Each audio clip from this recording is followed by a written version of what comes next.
একজন সাহাবীকে জিজ্ঞাসা করা হয়েছিল তাকওয়া কাকে বলে। তিনি বললেন, তাকওয়া হলো কোনো মানুষ এমন কোনো এলাকা দিয়ে যাচ্ছে যে এলাকায় প্রচুর পরিমাণে গাছ আছে, সে গাছগুলোতে প্রচুর পরিমাণে কাঁটা আছে, চতুর্পাশে এরকম গাছ, সেই জায়গাটা সে অতিক্রম করে যাচ্ছে, নিচে প্রচুর পরিমাণে কাঁটা পড়ে আছে।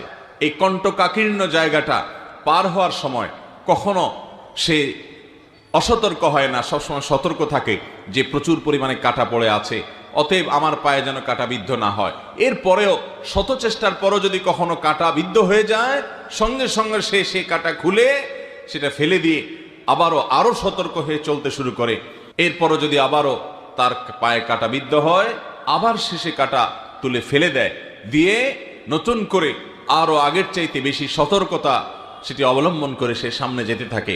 এইভাবে ওই জায়গাটা যদি সে পার হয়ে যেতে পারে, তাহলে এটার নাম হলো